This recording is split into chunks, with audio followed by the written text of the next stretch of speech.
So I am a grown American-born Chinese, aka ABC, and this is why I'm taking online Cantonese courses. Welcome back, Kevin here.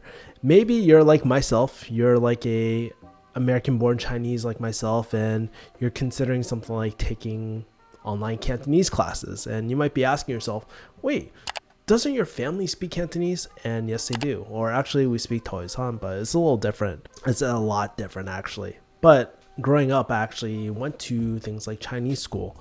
Maybe you that's watching this kind of feels the same way that I do, where it's kind of like you're surrounded by Cantonese and you should know it, but for some reason you just didn't retain it all these years because you don't really use it in the States, especially if you're in the suburbs like me. You don't use it in Chinatown a lot. We didn't go to Chinatown that much. And maybe you feel this guilt as an adult, like you should know it, but you don't know it because you didn't really use it growing up that much because you were pretty quiet. I mean, as a kid, I was extremely quiet. I rarely even spoke.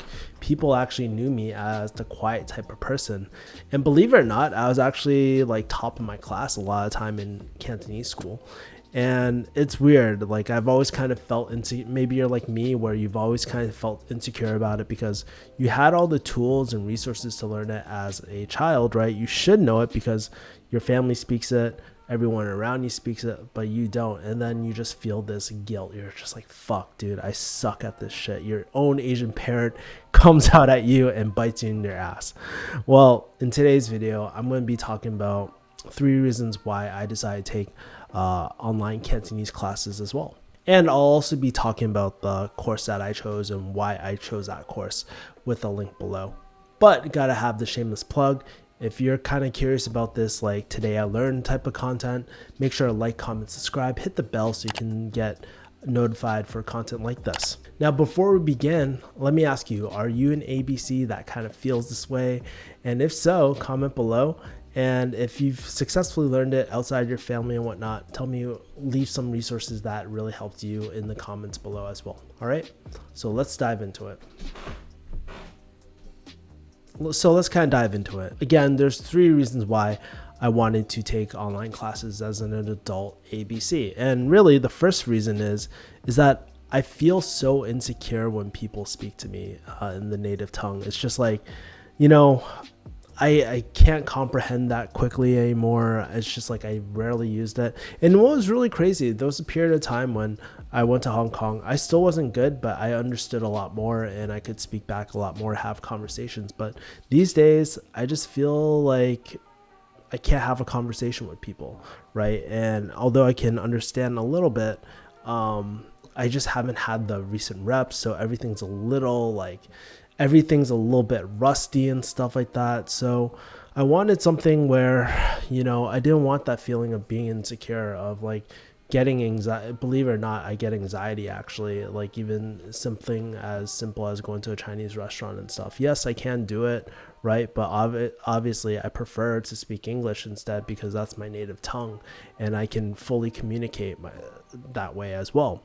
And so I don't want to feel that way. And one of the things I want to do is kind of practice, work on it, because guaranteed if I can learn something like digital marketing or any other difficult skill, then I can definitely learn something like Cantonese as well. So there's that.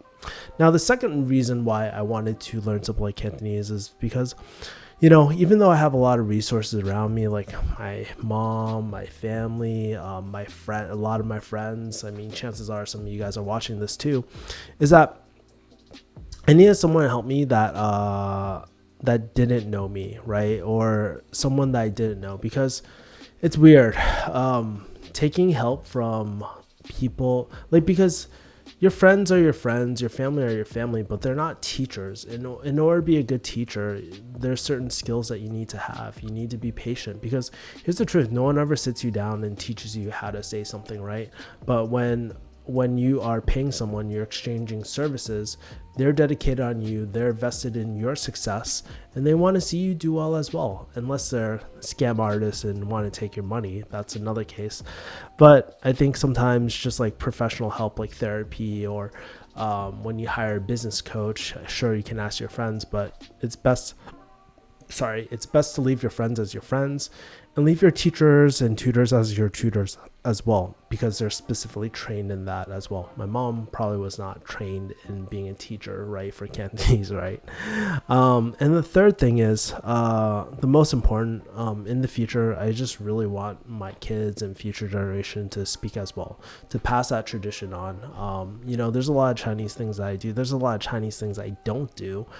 Some of the superstitious stuff definitely don't do, but even some of the traditional stuff like lion dancing and all that sort of stuff, like, that was a huge part of my growing up, and I used to love that. That was a huge part of me, and I think there's something that's so important about keeping your tradition and handing that off to the next tradition, to the next generation as well, because there's something about knowing the story, carrying on the story as well, that is so powerful. And that's one of the reasons why I love platforms like YouTube, because I get to share my story, growing up as a third or fourth generation ABC as well on my dad's side, and then I think I'm second generation on my mom's side as well. So man, it's kind of nerve-wracking even talking about this a little bit, because I just feel a little bit of anxiety of like kind of talking about what I'm super insecure about. But we all got to start somewhere. If I want this feeling to go away, if I want to feel secure and confident,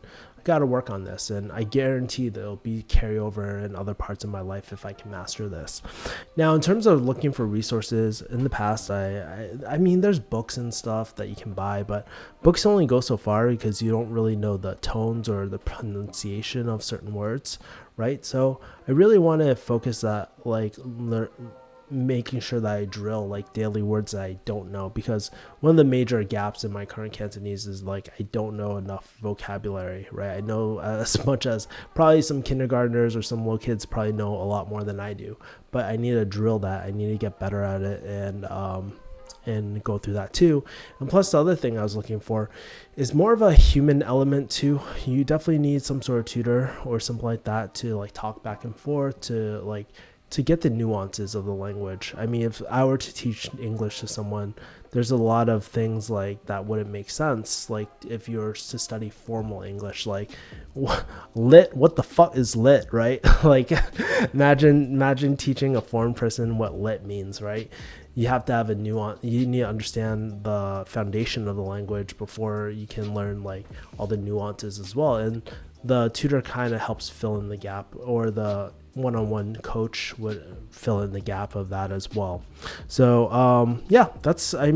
so one of the programs I went with was, so I looked at books, I looked at audio recordings, and those are all great, but I mean, conversation is back and forth. So one of the programs I actually bought into was Cantonese 101.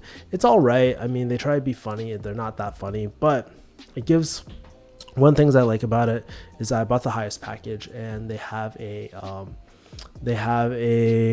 one-on-one coach at the highest level. They have like these audio tapes that I listen to with the vocabulary, and I can add they have the app where I can add certain vocab words to drill it over and over again that I can't remember, right? Like as well.